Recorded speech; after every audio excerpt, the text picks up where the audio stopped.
하나님 말씀은 신약성경 마태복음 26장 36절에서 46절까지입니다.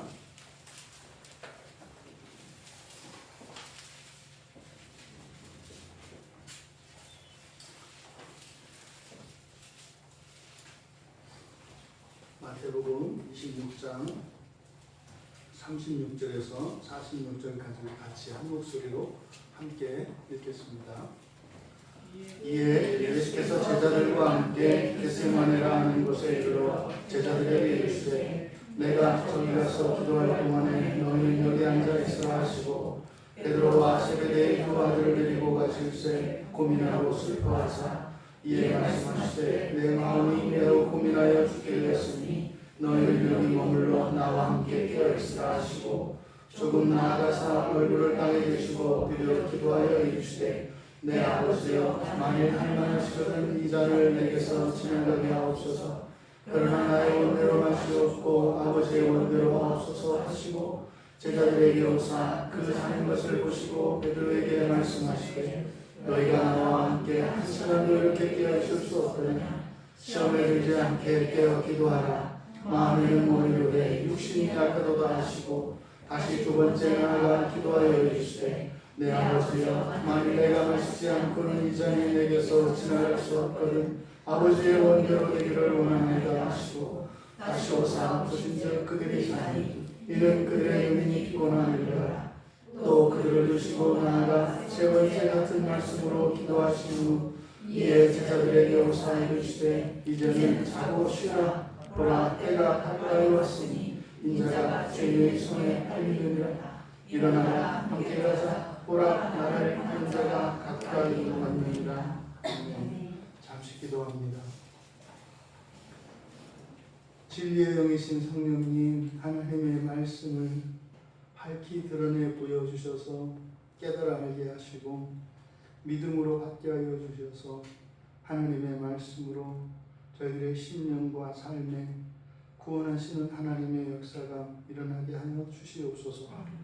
감사하며 예수님의 이름으로 기도하옵나이다. 설교의 제목은 피하고 싶은 잔입니다. 피하고 싶은 잔. 남성들이 교회를 다니셔도 그렇고 회사 직장 생활 하시는 분들 가운데 특히 회식을 하거나 손님을 접대할 때 피하고 싶은 잔이 있습니다.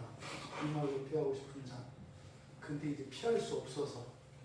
그래서 요즘에는 그게 이제 없어졌는데 옛날에는 그 술잔을 받아 마시는 전문 직업이 있었어요. 일명 그걸 술상무라고 했었습니다. 그래서 요즘 청소년들은 도저히 이해할 수 없는 거겠지만 직함은 상부고 하는 일은 밤에 이제 사장님이나 이런 분들 따라가서 건배하고 나면 옆에 오면 표시 안 나게 그 잔을 비워서 딱 채워놓고 빈 잔을 돌려드리면 그렇게 하는 이제 그런 일들까지 있었습니다. 근데 예수님께서 우리가 살펴본 이 부분은 예수님께서 피하고 싶으셨던 잔. 실제로 우리가 이 본문에 대해서 좀 다른 각도로 볼 수 있게 되기를 원합니다. 너무 우리 중심적으로 우리의 생각대로 예수님을 판단해서 이 본문에 대한 일반적인 통념을 넘어서서 정말 주님의 마음을 우리들이 깨달을 수 있게 되기를 바랍니다. 그래서 이 겟세마네에서 기도하셨던 이 본문을 통해서 우리에게 가르쳐 주시고자 하시는 그 교훈, 그것이 현재 우리의 삶 속에 실제적인 유익이 되기를 바랍니다. 예수님께서 제자들과 함께 겟세마네에 이르렀다. 이 마태와 마가, 누가 전부 이 사건을 기록하고 있는데 약간씩 좀 다르게 설명을 합니다. 근데 마태와 마가는 정확하게 감난산의 겟세마네를 이렇게 지목을 합니다. 그래서 이 겟세마네라고 하는 것이 그냥 쉽게 우리말로 이해하자면 기름 짜는 것 이런 뜻입니다. 포도주 틀이라고 하는 말과 기름이라는 말이 이제 합쳐져서 만들어진 게 이 겟세마네라고 하는 이 단어의 뜻인데, 한마디로 말하면 기름 짜는 것, 그러니까 되게 상징적이죠. 그러니까 지금 기도하러 가시는 곳인데 그곳이 기름 짜는 곳이요. 또 마치 기도하는 그 일이 기름을 짜는 것과 같이 우리의 마음을, 우리의 온 힘을 짜내서 나오는 것이 기도인 것 같이, 바로 이 겟세마네라고 하는 이 지명이 그런 것을 은혜적으로 상징합니다. 그런데 이 겟세마네에 가시면서 제자들을 두 부류로 나누시는 것을 우리가 볼 수 있습니다. 36절에 보면 제자들의 일부를 여기 앉아 있으라라고 하시고, 또 베드로와 세베데의 두 아들 요한과 야고보죠. 이 세 사람을 데리고 조금 더 가십니다. 그러니까 대부분의 제자들을 앉혀놓고 그리고 세 제자들을 따로 조금 더 데려가십니다.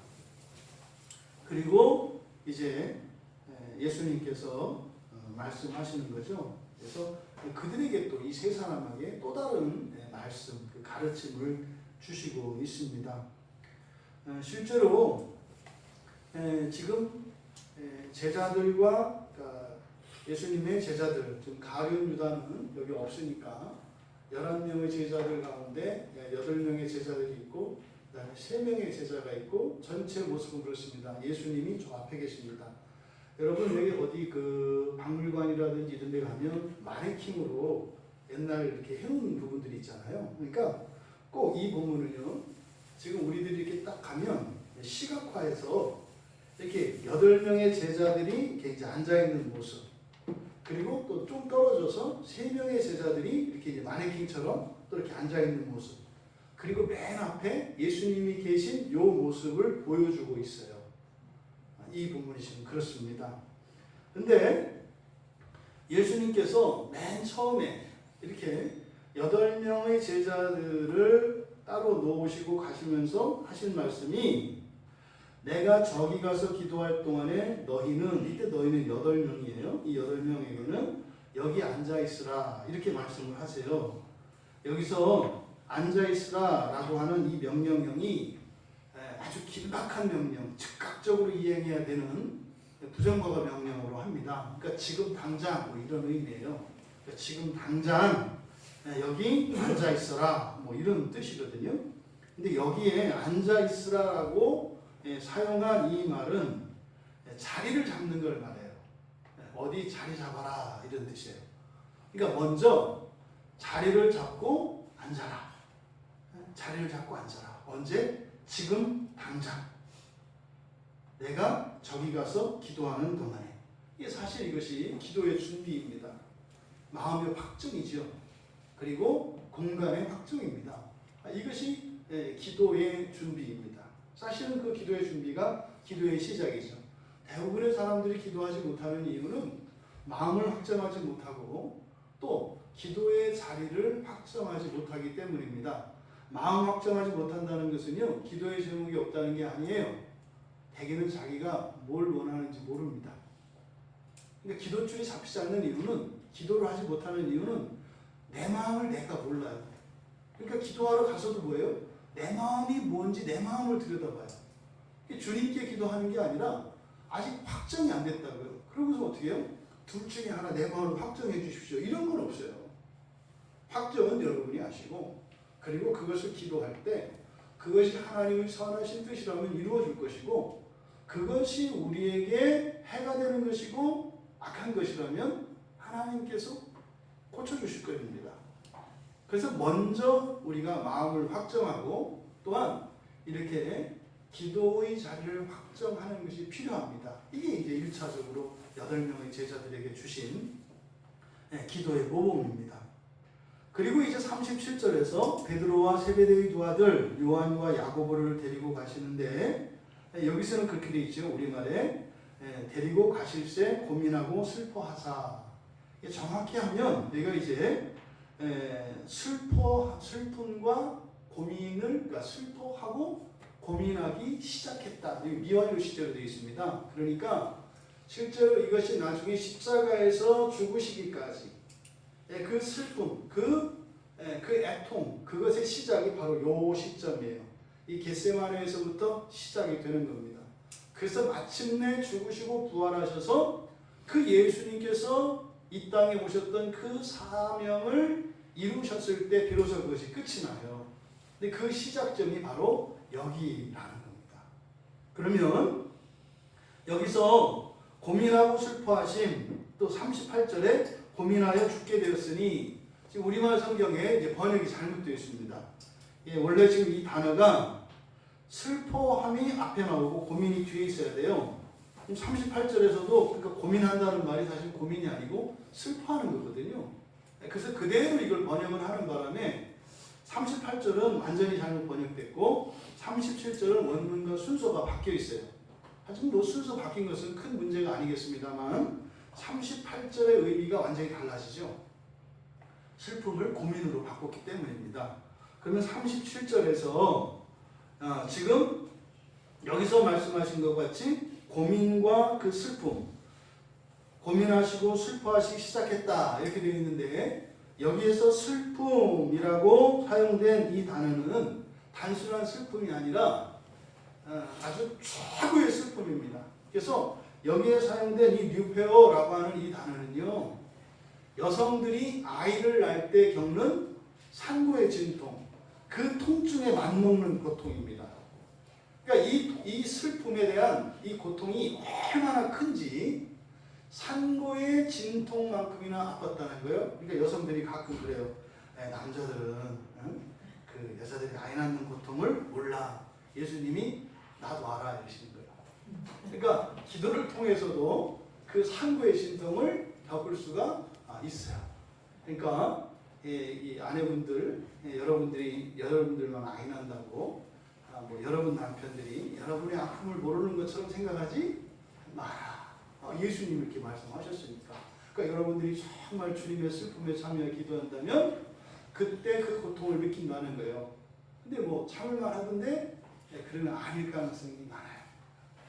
그래서 이 여기서 슬픔이라고 하는 것은 그겁니다. 그러니까요, 너무 슬퍼서 그 통증이 아이를 낳는 것 같은 그런 산고의 진통을 느끼는 것, 이게 지금 슬픔이에요. 근데 그 시작이라는 거예요. 금방 끝나지 않아요. 그러니까 굉장히 아이 낳는 것과 같아요. 시작돼서 이게 그냥 끝나는 게 아니라 오래 지속이 되는 겁니다. 그리고 뒤에 그 앞에 나와 있는 고민하기 시작했다. 이 고민하다라고 하는 이 단어는요, 겁을 먹는다는 뜻이에요. 그리고 기가 꺾인다는 뜻이에요. 그러니까 겁을 먹고 기가 꺾이기 시작했다는 말이에요. 도대체 무슨 일이길래 예수님이 그렇게 애통이 산고의 진통에 이르는 그런 슬픔과, 그리고 왜 이렇게 주님이 기가 꺾였을까 이해가 되지 않는 얘기입니다. 근데 그렇게 시작하셨다. 근데 38절에 그 애통에 대해서 얼마나 그 고통이 컸는지를 죽기까지라고 이야기합니다. 그 슬픔이 얼마나 컸는지 죽게 되었다. 그래서 죽게 되었다.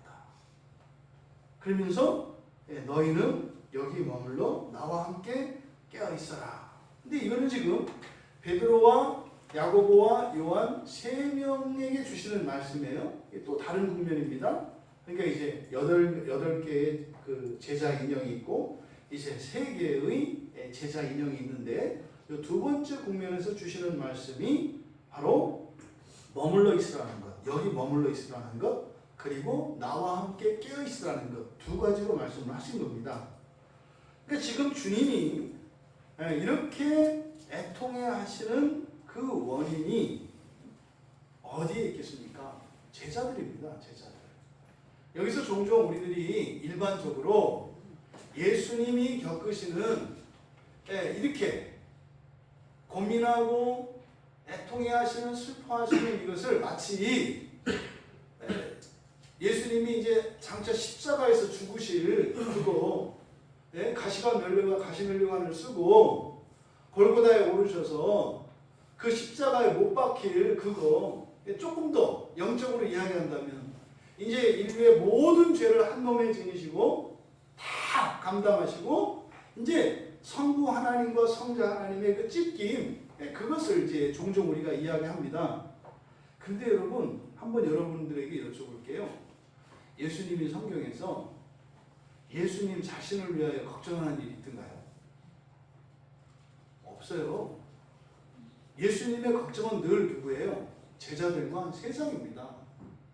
그러니까 여기에서 예수님이 느끼시는 슬픔은요, 장차 예수님이 당하실 고난이라고 이야기하면 이것은 성경 전체에 나타난 예수님의 마음과는 좀 달라요. 이거는 마치 우리가 예수라면 그럴 것 같죠. 우리가 예수라면 그 뒤에 이제 십자가 사건에 대한 그 끔찍한 그 하나님의 진노가 쏟아질 것에 대한 그런 슬픔으로 우리 입장에서는 그렇죠. 근데 성경 어디에 봐도요, 주님이 주님 당신을 위하여 걱정하시거나 마음을 하신 적이 없어요. 주님은 그냥 아기 예수로 이 땅에 오실 때부터 마지막 십자가에서 죽으실 때까지 다 제자들 걱정, 이 세상에 구원하실 영혼들 걱정입니다. 그러니까 지금 이 부분을 예수님이 지금 고민하여 죽게 되었다. 그때 고민은 고민이 아니라고 그랬어요. 이거는 슬픔이라고 그랬어요. 이 슬픔이 너무나 커서 죽을 정도로 이 슬픔이 컸는데, 이 슬픔의 원인은 주님 자신이 아니라 누구예요? 제자들과 이 세상이라는 것을 우리가 잊으면 안 됩니다.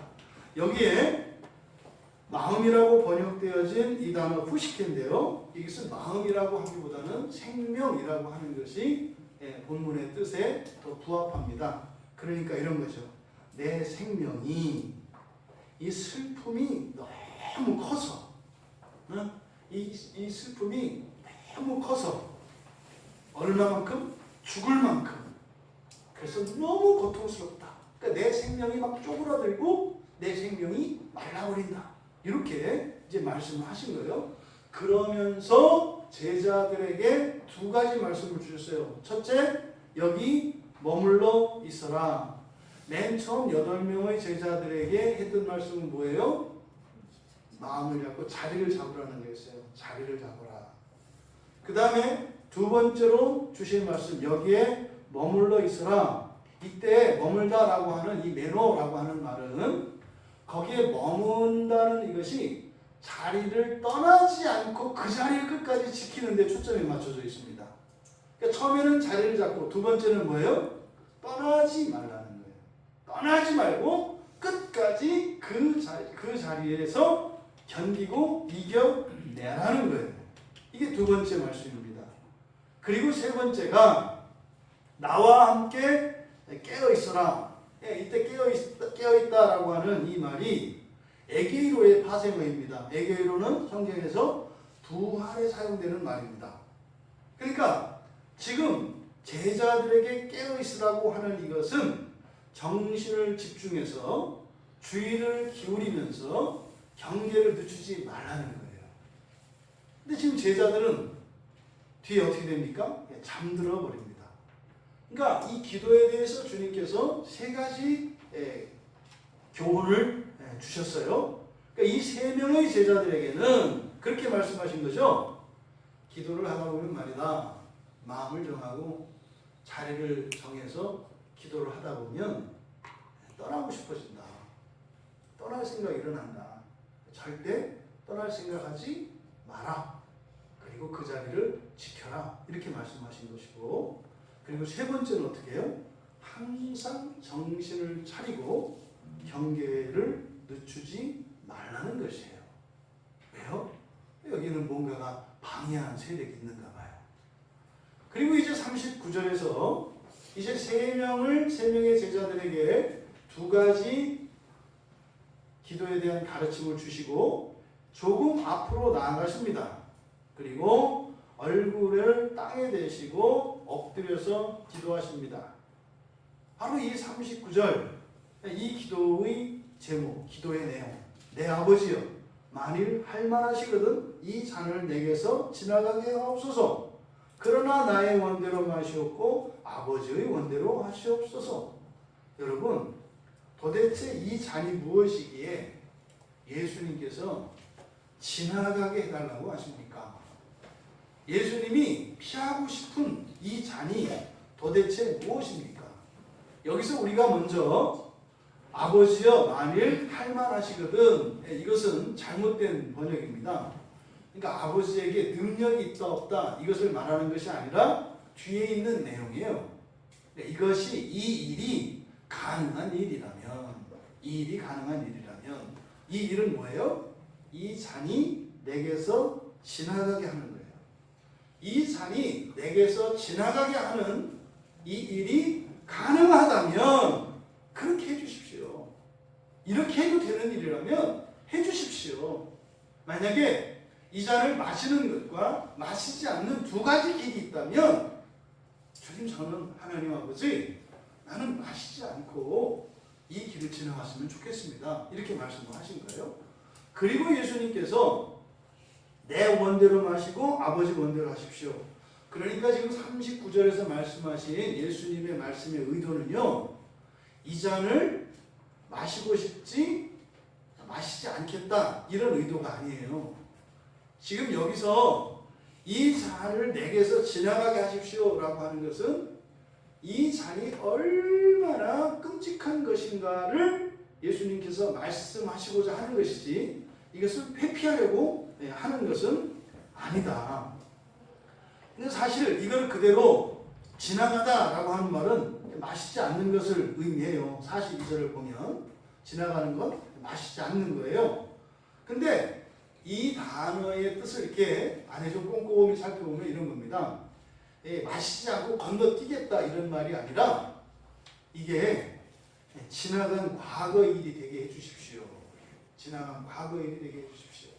그런 거 있잖아요. 우리가 예방주사 맞을 때 이게 비비면서 나가는 애 보면 내가 재개되게 해주십시오. 예방주사 안 맞겠다는 게 아니에요.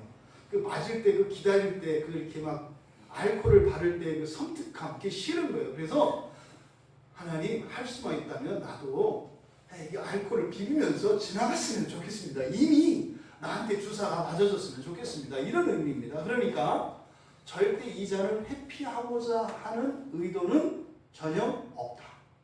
다만 여기서 나타내는 것은 이 잔을 받는 것이 너무나 죽을 만큼 힘든 것이고 또 이 일이 이미 치루어졌더라면 좋았겠다. 이런 거죠. 우리가 미뤘던 일을 할 때 그때 진작에 했더라면 뭐 이런 아쉬움인 겁니다. 그러니까 피할 수 있는 일이 아니에요. 그러면 여러분 생각에 이 잔이 의미하는 게 뭐겠습니까? 이 마태복음 20장 22절과 23절에 보면 그 성경에서 과외의 기원, 개인 지도의 기원이 나와요. 예수님한테 조금 잘 보이려고 개인 지도 받으려고 했다가 예수님 좌우에 앉혀주십시오. 그때 이제 예수님께서 그거는 내가 할 일이 아니다. 그래서 아버지께서 하시는 일이다. 다만 너희들이 알아야 될 것은 그게 아니라 내가 받아야 하는 잔, 이 잔이 뭔지 너희들이 아냐? 그러면서 예수님께서 받으실 그 잔에 대해서 언급을 하세요. 내가 마시려는 잔. 그러면서 뭐라고 하시냐면 과연 너희도 내 잔을 마시게 될 거다 이렇게 얘기를 해요. 그러면 여러분 이 잔이 뭡니까?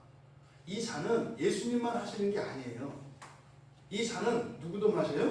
예수님의 제자들도 겪는 거라고요.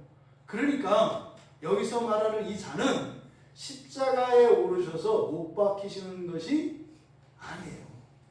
그걸 가리키는 게 아니에요.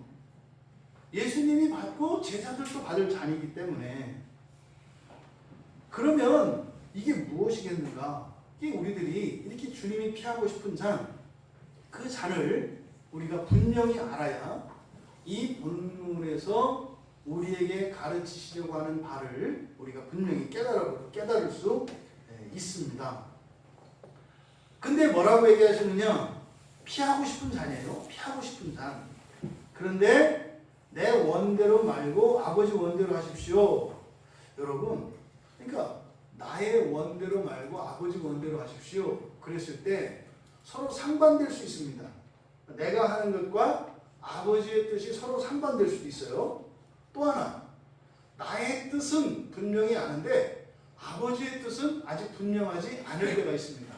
그러니까 일단 나의 뜻을 밝히고, 이것이 이 잔을 받는 것이 아버지의 뜻이라면 받겠고, 만약에 받지 않는 것이 아버지의 뜻이라면 받지 않겠습니다.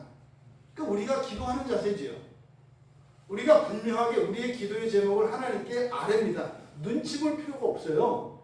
이게 자꾸 종종 여러분들이 그런 분들이 있어요. 어떤 게 그 정답 기도 제목이냐 이걸 물어봐요. 저한테. 이걸 어떻게 기도해야 되느냐 이렇게 정답 기도 제목을 물어봐요. 그건 저한테 물어볼 게 아니에요. 여러분들이 하시면 돼. 뭐? 정직하게. 정직하게 하시면 돼요. 정직하게. 다만 내가 정했다고 해서 하나님을 꺾으려고 하면 안 되죠. 나는 이렇게 정했습니다. 말씀을 하고, 네? 그렇게 기도를 드리고, 대신 뭐예요? 이 뜻을 이루어 주셔도 좋고 이루어 주지 않으셔도 좋습니다. 저는 저의 입장을 밝힌 것 뿐이지 이것을 반드시 하나님이 하시라고 한 건 아닙니다. 하나님의 뜻이 뭔지 몰라요. 근데 제 마음이 여전히 캥겨요.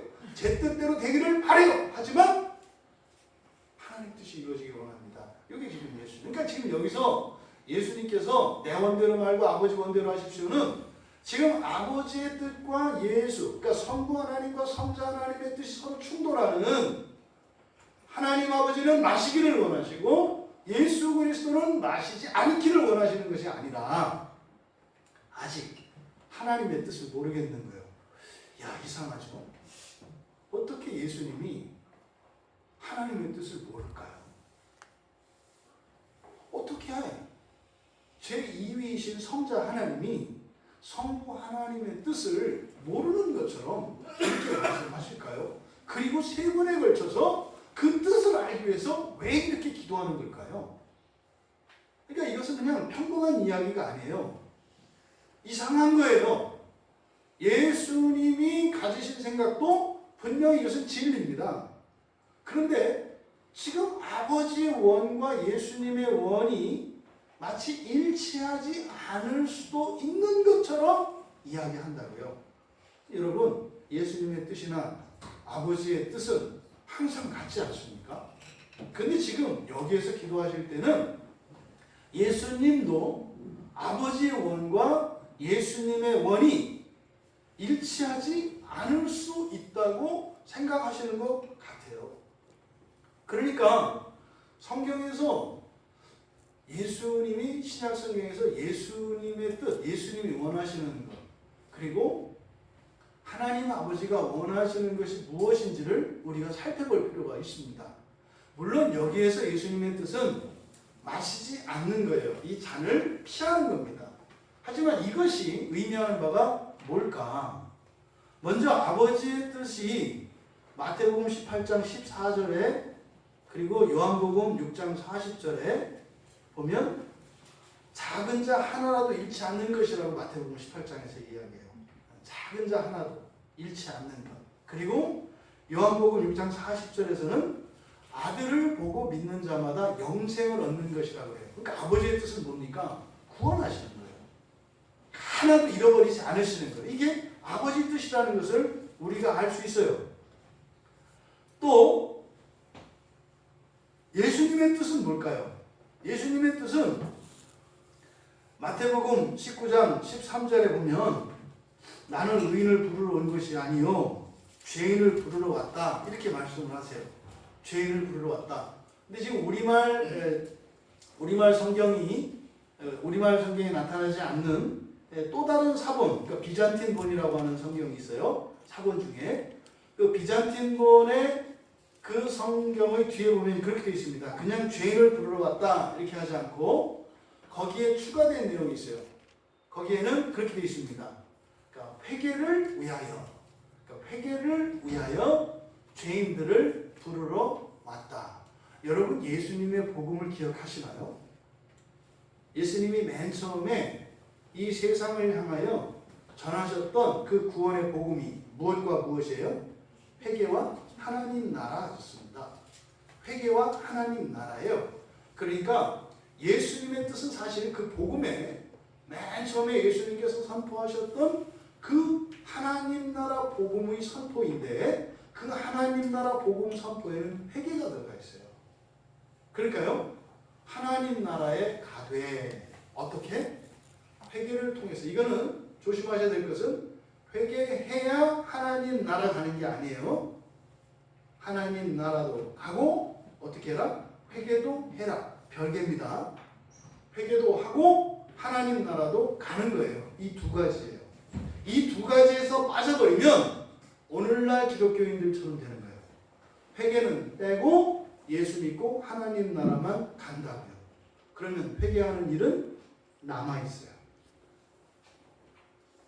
여러분, 회개하지 않고도 하나님 나라에 갈 수 있어요.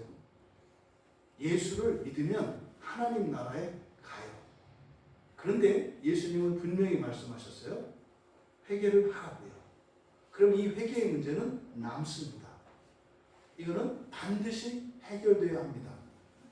회개하라는 것은요, 살아있는 동안이에요. 살아있는 동안 회개하라는 거예요. 여러분, 만약에 어떤 사람이 예수를 믿었어요. 그런데 조금도 한평생 살아가며 자기의 뜻을 꺾지 않고 하나님의 뜻을 따르지 않고 내 뜻대로 살아간 사람이 있어요. 회개하지 않고 말이죠. 적지 않습니다. 이런 사람들. 그 사람들의 회개의 문제는 남아있습니다. 하나님 나라 가기 전에 이 부분은 반드시 해결돼야 합니다. 그게 이제 계시록에서 다루고 있어요. 이 회개가 복음인 이유는 회개의 문제가 이것은 하나님 나라와 하나님 나라에 가는 것과 별개로 예수님께서는 다루고 계시다는 사실이에요. 여러분, 우리가 살아생전에 회개하는 삶을 살지 못하는 말입니다. 그게 죽고 나선지 아니면 죽기 직전 0점 몇 초 사이에 마지막 숨을 거두기 전인지는 모르겠어요. 하지만 반드시 회개해야 하는 이 일은 피할 수 없습니다. 근데 계시록에서 뭐라고 이야기하냐면 살아서 성령의 조명을 받아서 내 죄가 들어추어지고 깨달아져서 그것을 전인격적으로 회개하지 않는다면 그것을 몸으로 겪으면서 회개하게 될 것이라고 이야기해요. 살아서 회개하는 것이. 여러분, 오늘 지금 당장 회개하는 것이 굉장히 복된 것이라고 성경은 우리에게 가르쳐 주십니다. 그러니까 예수님은요, 죄인을 부르러 오셨어요. 그게 어떻게 해요? 예수를 믿어서 하나님 나라로 인도하시기 위해서. 또 하나, 회개를 하고 첫째 부활에 참여하도록 하시는 것이 예수님의 뜻입니다. 예수님의 뜻과 하나님의 뜻을 종합해서 39절의 내용을 정리하자면 그런 겁니다. 예수님은 죄인들을 회개할 수 있도록 죄를 깨우쳐 주시고 또 회개하는 자들에게 용서를 선포하신다. 중풍병자를 고르치시고 죄 용서를 선언했을 때 난리가 났습니다. 신성모독이라고 말이죠. 하나님이 용서하는 것을 예수님이 죄를 용서했다고 난리가 났어요. 중요한 것은 예수님은 죄를 용서하실 수 있는 분이시라는 거예요. 예수님이 용서하시면 그것은 영원히 그 죄가 용서된 것입니다. 그러니까 예수님은 죄인들이 회개해서 예수님께 용서를 받기를 원하세요. 그래서 죄인들에게 죄를 깨우쳐 주시고 회개해서 용서하시고 그리고 그들을 하나님 나라로 데려가시기 위해서 오신 겁니다. 그래서 예수님이 회개를 촉구한다고요. 그런데 문제는 지금 이 본문의 문맥입니다. 이 본문의 문맥에서 예수님의 제자들 사도들은 뭐하고 있어요? 자고 있어요. 자고 있어요. 지금 예수님이 직접 얼굴을 마주하시고 제자들을 가르치시는 마지막 장면입니다. 이제 공생애를 지상 공생애를 마무리하신다고요. 이제는 두고 이제 하늘나라로 가실 거예요. 근데 지금 이 국면에서 제자들은 근 3년 동안 예수님과 함께 지냈습니다. 그런데 지금 제자들이 온전히 회개에 이르렀어요? 못 이뤘어요? 못 이뤘다고요. 우리가 지난주 살펴봤습니다만 안 되잖아요. 안 되잖아요. 지금 여전히 회개하지 않고 잠들어 있는 제자들.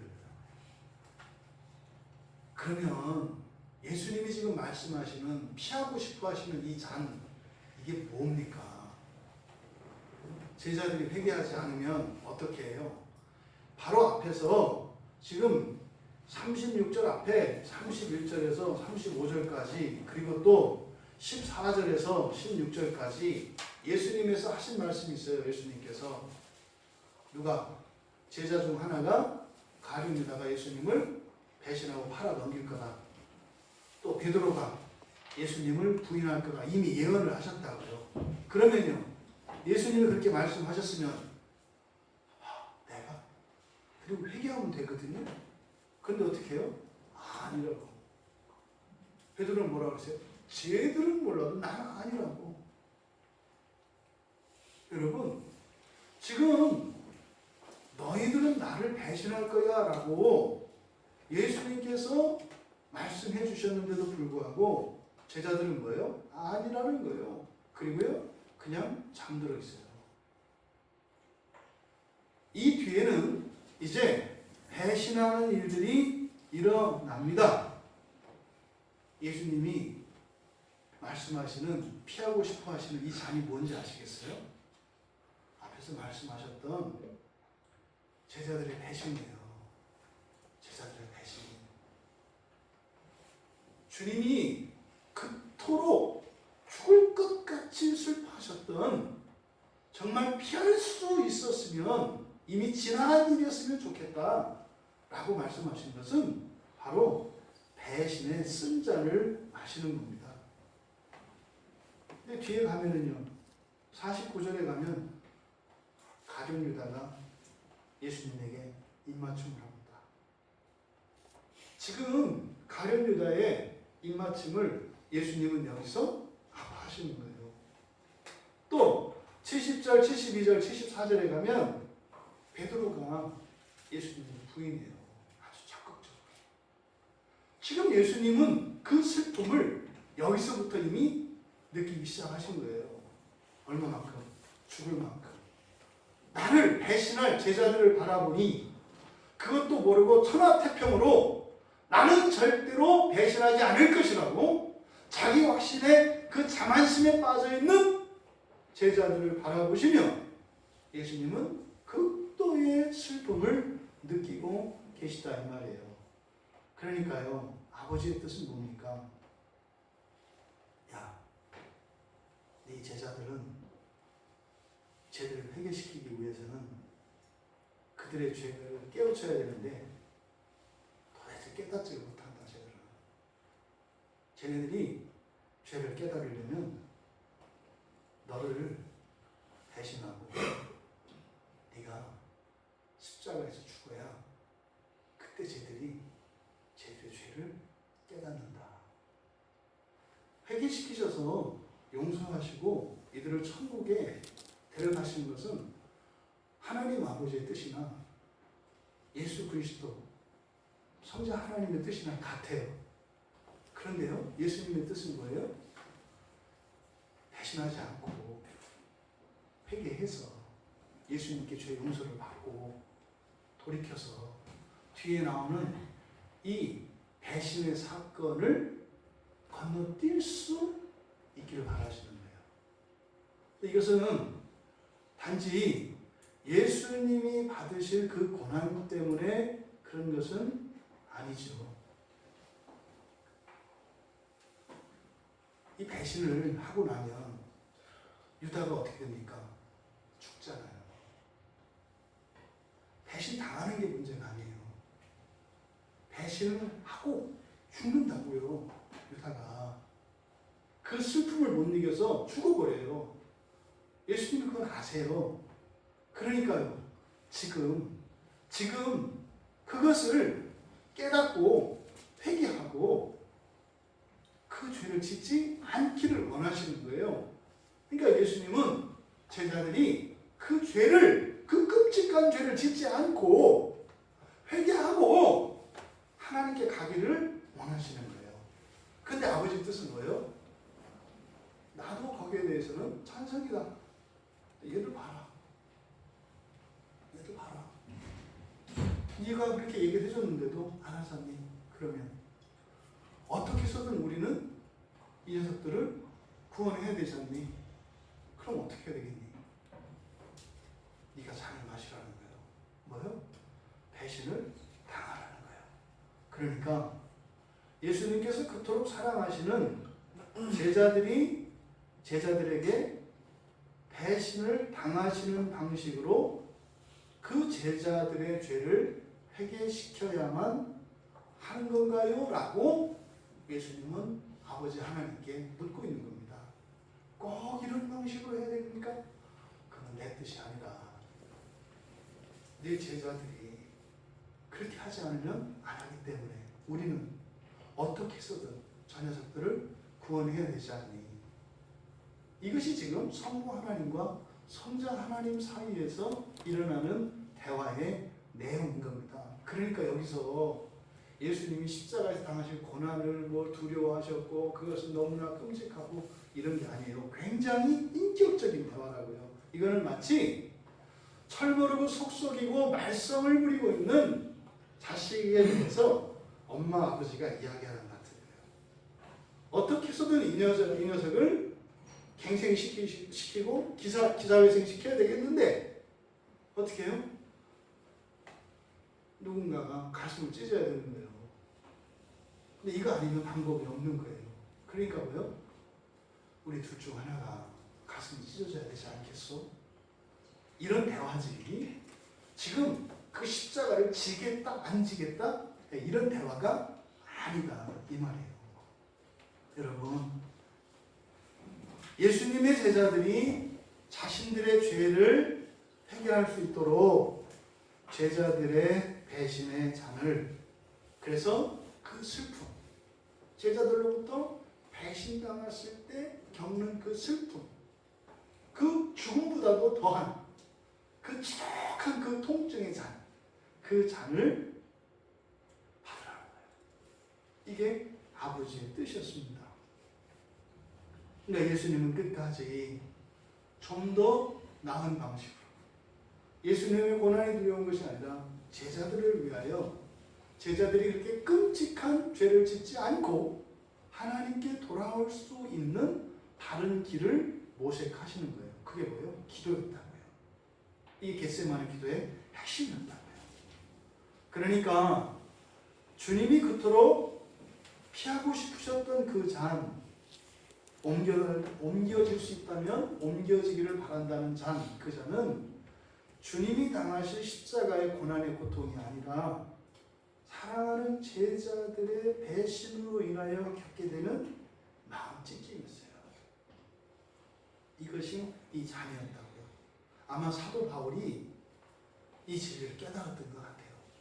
그래서 고린도후서 13장 13절에 보면 그 대제사장의 축복이라고 하는 축복문이 있어요. 우리 주 예수 그리스도의 은혜와 하나님 아버지의 사랑과 성령의 교통하심이 너희 무리와 함께 있을지어다. 우리가 이제 축도할 때 사용하는 구절입니다. 그러니까 이것을 예수님께서 하신 이 말씀을 바울 사도의 축도에 가미해서 읽어보면 훨씬 더 그 바울 사도의 축복의 의미가 생생하게 드러납니다. 뭐예요? 우리가 드리는 배신의 잔을 기꺼이 받아주시는 그리스도의 은혜, 그 잔을 받아주시는 거예요.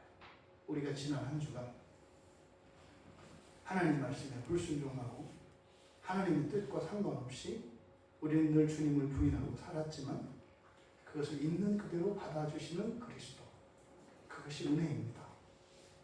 그리고 독생자 예수 그리스도를 배신한 죄인들을 용서하시는 하나님의 사랑, 그리고 이 신비가 가능하도록 역사하시는 성령의 능력을 축복하는 것이 바로 바울 사도의 축복 기도인 거예요.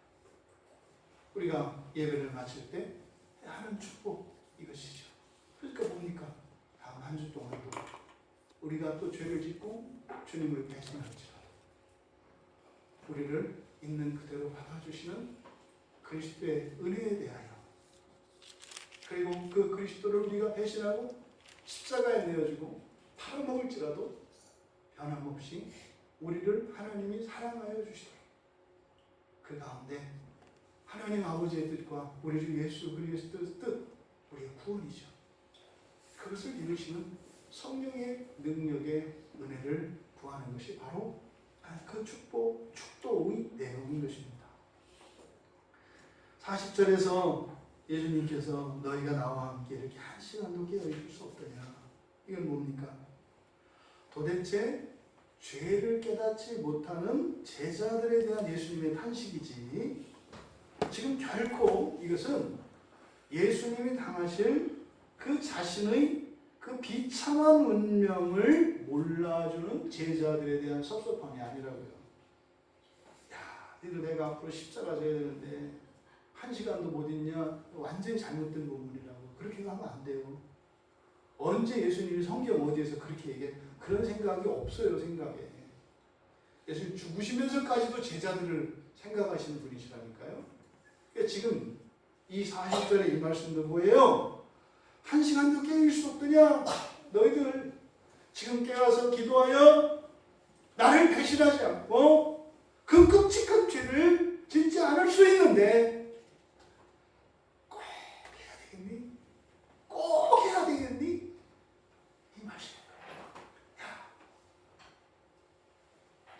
내가 배신당하는 게 문제가 아니라 너희들 생각보다 아파. 너희들이 죄를 짓고 말이다 나를 배신하면 생각보다 어려워. 유다는 죽을 거다. 그 슬픔이 너무 커서 죽을 거다. 그러니 그걸 저지르면 안 된다. 주님의 이 탄식은 제자들의 그 끔찍한 죄에 대한 탄식이고, 이어서 41절에 시험에 들지 않게 깨어 기도하라. 마음에는 원이로 내 육신이 약하다. 그러니까요, 이 기도는요, 우리의 앞으로의 범죄를 막는데 큰 힘이 됩니다. 우리가 기도하면, 기도하지 않았더라면 짓게 될 죄를 기도함으로 짓지 않을 수 있다고 하는 놀라운 사실을 가르쳐 주시는 거예요. 여러분, 미래에 여러분들이 어떻게 믿음이 약해지고 예수님을 떠나고 이런 것에 대한 염려가 있습니까? 염려하지 마시고 기도하라는 거예요. 깨어서 기도하라는 거예요. 잠든 베드로를 깨워서 말입니다. 그 피하고 싶은 산에 대한 예수님의 마음을 적극적으로 피력하신 거예요. 우리는 매일매일 예수님을 배신하는 시험에 놓이게 됩니다. 그런데 두 가지 마음이 일어난다고요. 우리말 성경에는 마음이라고 번역되어 있습니다만 여긴 마음이 아니고 영혼입니다. 영혼, 푸뉴마이거든요. 그래서 영혼은 원이로되 육신, 이게 사르스, 죄된 육체를 말하는 거예요. 보통 성경에서는 바울 서신서에서는 이거를 육체로 번역을 합니다. 그러니까 영혼과 육체예요.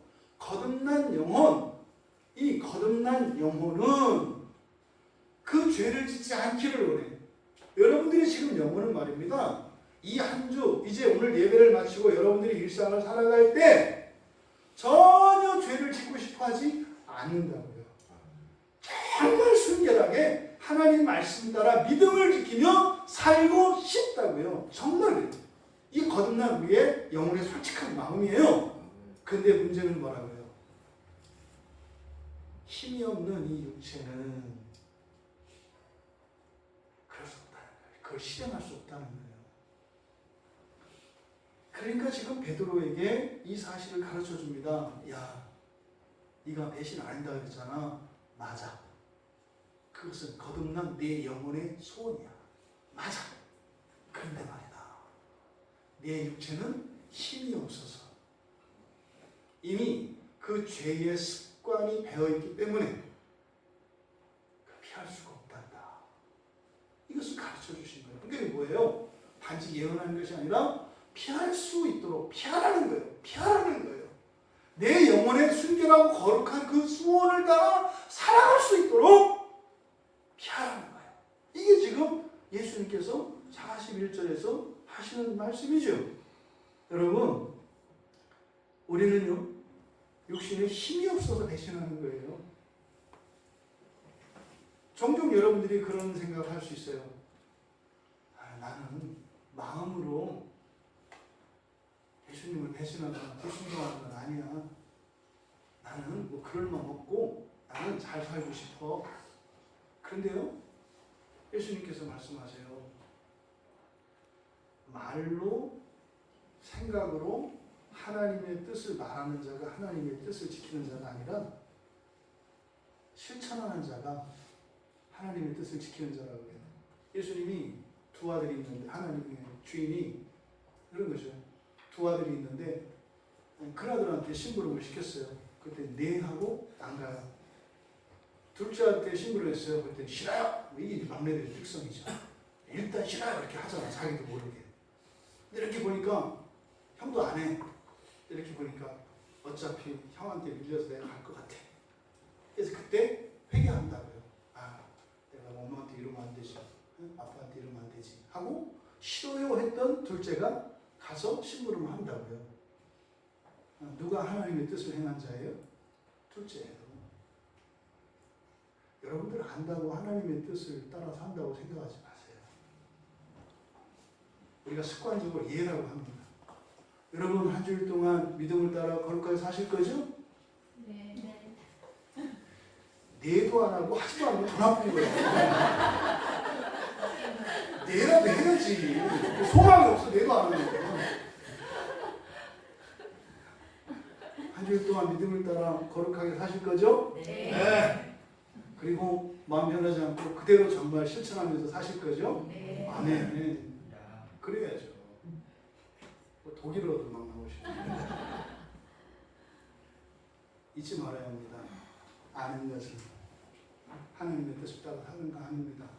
제가 이렇게 설교한다고 하나님 뜻대로 사는 거 아닙니다. 하나님 뜻대로 하는 거 아닙니다. 이렇게 해놓고 뒤에 가서 축 퍼져 있으면 하나님 뜻대로 하는 거 아닙니다. 그 자리에서는 싫어요. 이해할 수 없어요. 나는 다르게 하고 싶어요. 얘기할 수 있지라도 회개하고 그 뜻을 따라 아무도 모르는 그 자리에서 여러분이 하나님의 뜻을 따라 살아갔다면 그것이 정녕 하나님의 뜻대로 하는 겁니다. 여러분, 그러면 이렇게 하기 위해서 시험 들지 않게 깨어 기도하라고 해요. 깨어서 기도해야 어떻게 해요? 육체의 없는 힘을 채워서 이길 수 있다는 거예요. 이 부분을요, 놀랍게 누가가요. 누가는 원래 의사입니다.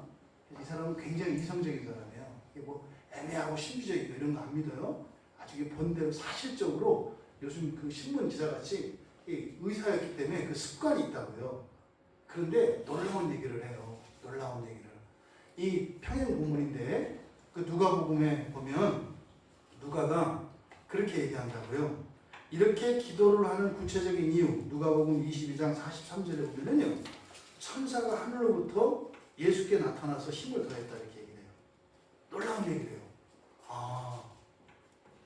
하나님께 우리의 뜻을 전하고 그 자리를 지켜서 끝까지 깨어서 그 기도의 제목을 붙들고 기도하면 2단계 하나님께서 그 뜻을 정확하게 하나님의 뜻과 우리의 뜻이 일치되면 그 다음에 어떻게 해요? 하나님께서 천사를 보내셔서 우리에게 힘을 주신대요. 그러셔서 어떻게 해요? 더욱 힘써서 기도할 수 있게. 더욱 힘써서 기도할 수 있게 뭐예요? 이것이 이제 진짜로 우리의 존재가 변화되는 것이고 우리의 능력이 변화되는 것이에요. 그러면 그때 그 이후에 예수님이 기도하실 때는 어떻게 돼요? 땀방울이 핏방울과 같이 핏방울같이 돼요. 그거는 사람의 힘으로 할 수 있는 게 아니에요. 손 한번 붙잡고 흔든다고 해서 되는 게 아니에요. 뭐예요? 하늘로부터 영적인 힘이 부어져야 이게 되는 거예요. 천사들이 옆에서 도와야 그 힘을 받아서 할 수 있는 거예요. 천사들이 도우면요, 우리의 기도를 방해하고 우리의 삶을 방해하는 악한 세력들을 제거해야 합니다. 그래야만 할 수 있습니다. 여러분, 깨어 기도하는 이것이 구체적으로 어떻게 우리에게 없는 힘을 가지게 되고, 그리고 정말 우리가 범죄하지 않고 배신하지 않고 믿음을 따라 살 수 있는 것인지 정확하게 영적인 원리를 누가가 가르쳐줬어요. 그리고 이제 예수님께서 42절에 말씀합니다. 내가 마시지 않고는 이 잔이 내게서 지나갈 수 없거든. 이게 이제 예수님도 다른 길이 없네요. 다른 길이 없네요. 이 녀석들 좀 어떻게 해서든지 더 이상 죄 안 짓고 배신하지 않고 이걸 좀 넘어갈 수 있기를 바랐는데 안 되네요.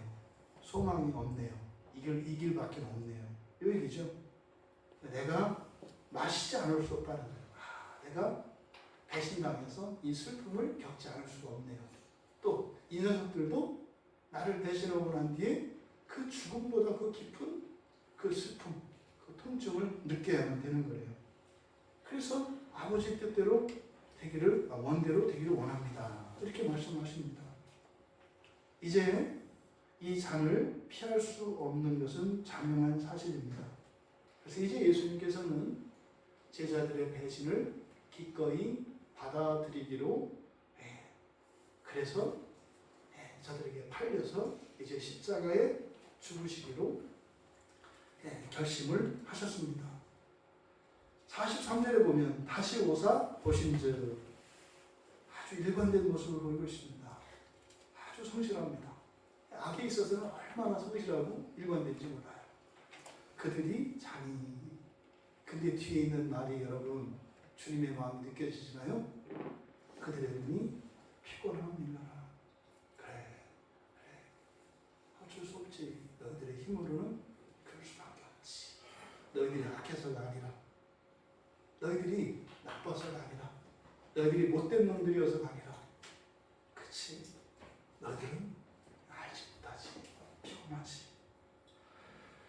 여전히 결심하셨지만 여전히 잠들어 깨어나지 못하는 제자들을 여전히 불쌍히 여기시는 주님의 마음을 봅니다.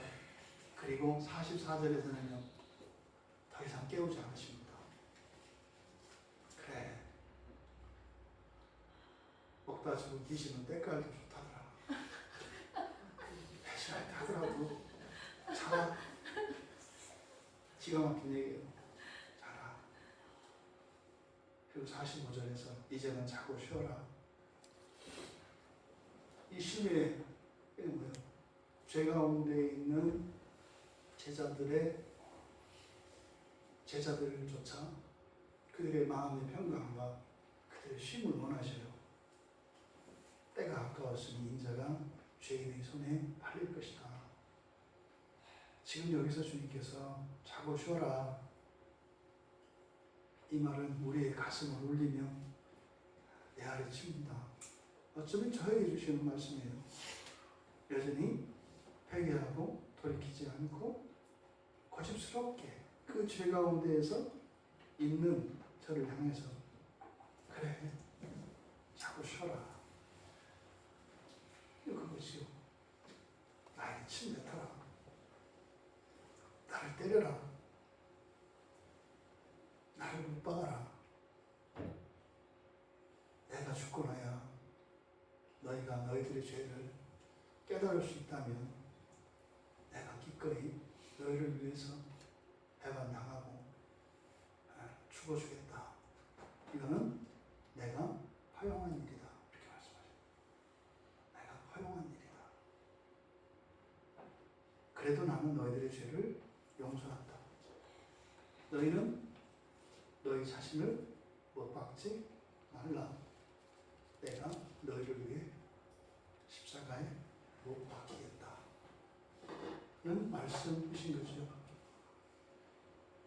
여러분, 바울 사도가 로마서 9장 3절에서 유사한 이야기를 해요.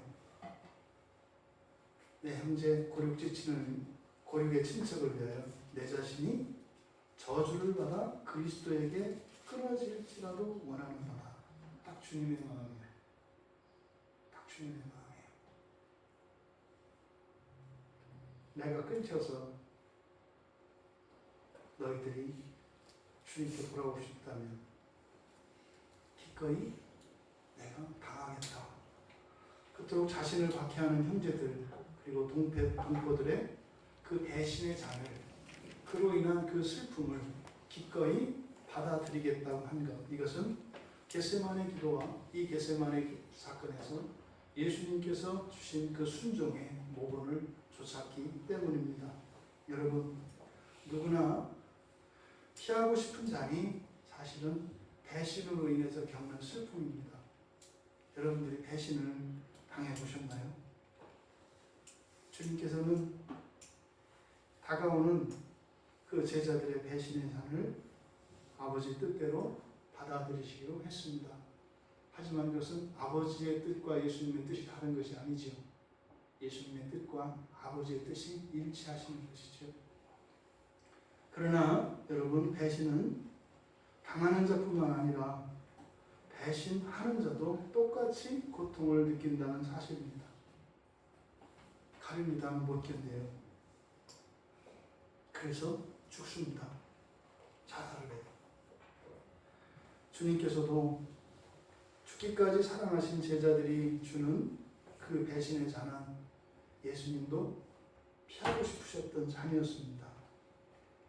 그러나 예수님은 그 잔을 피하지 않으셨어요. 오히려 그것이 그들로 하여금 온전히 회개할 수 있기를 위해 기도하셨습니다. 그것이 예수님이 3번의 기도를 하신 목적입니다. 그러니까 요한복음 15장 13절에서 예수님께서 사람이 친구를 위하여 자기 목숨을 버리면 이보다 더 큰 사랑이 없다 한 것은 예수님 말씀이셨어요. 근데 그 친구는 그냥 친구가 아니에요. 친한 친구가 아니라 뭐예요? 나를 배신한 친구예요.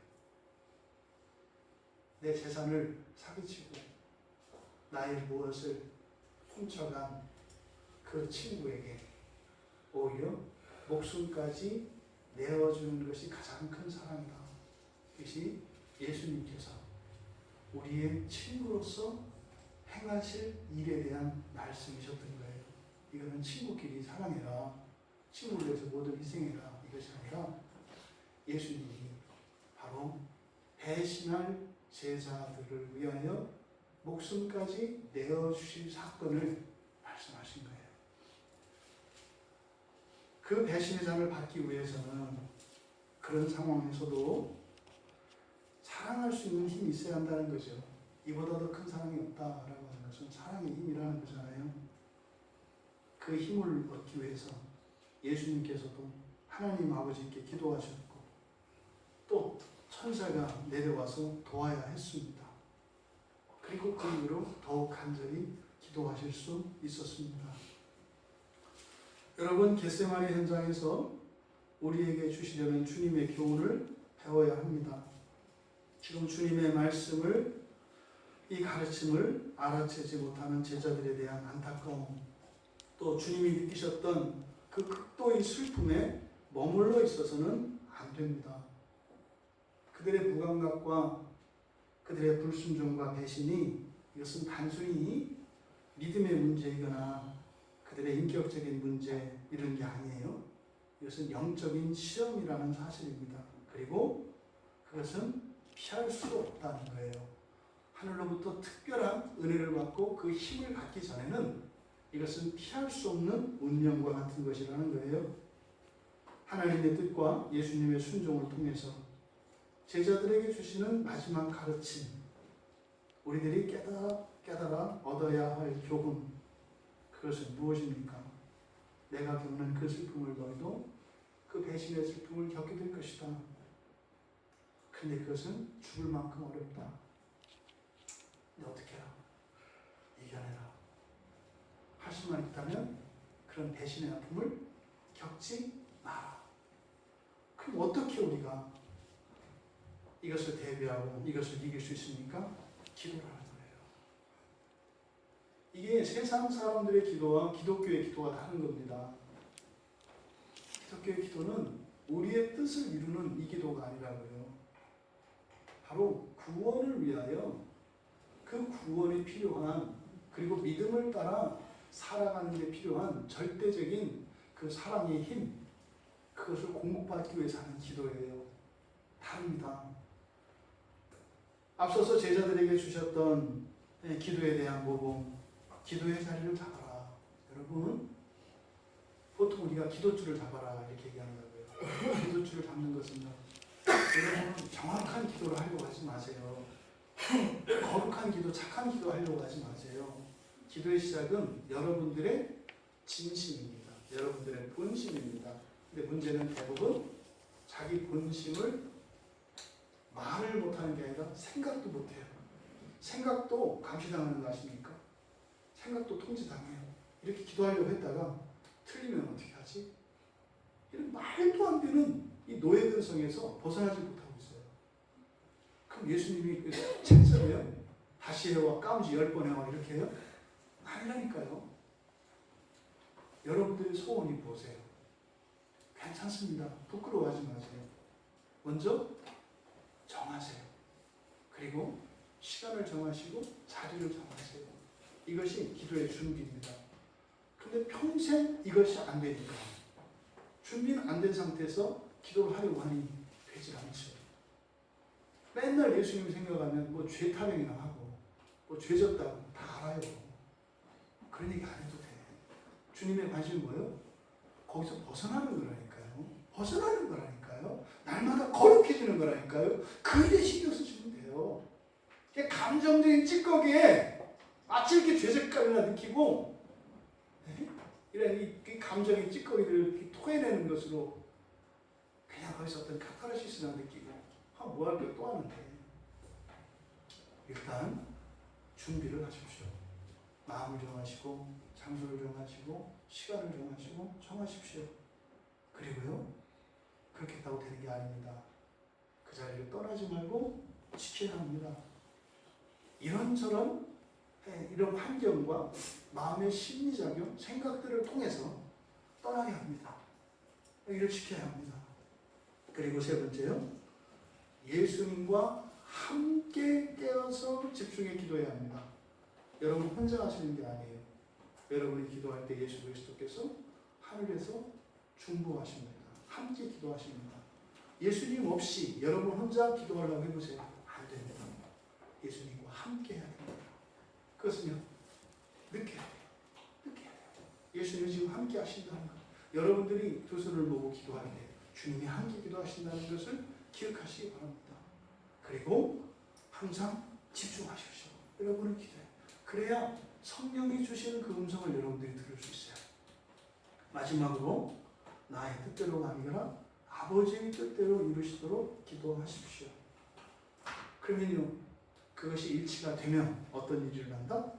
천사들을 보내셔서 여러분들에게 알 수 없는 힘을 주셔요. 여기에서 변화가 일어나는 거예요. 여기에서 변화가 일어나는 거예요. 그리고 진짜 변화시키는, 나를 변화시키고 세상을 바꾸는 기도가 여기에서 나와요. 하나님이 천사들을 보내셔서 힘을 주셨을 때 그 기도의 세계를 경험할 수 있는 여러분들 되시기 바랍니다. 여러분, 주님도 피하고 싶으셨던 그 겟세마네의 슬픔, 그것을 기도로 승리로 승화시켜야 합니다. 기도를 통해서 그 슬픔이 아니라 그 배신과 그 죄의 극복, 그 승리로 승화시켜야 합니다. 우리의 연약함을 깨닫고 인정합시다.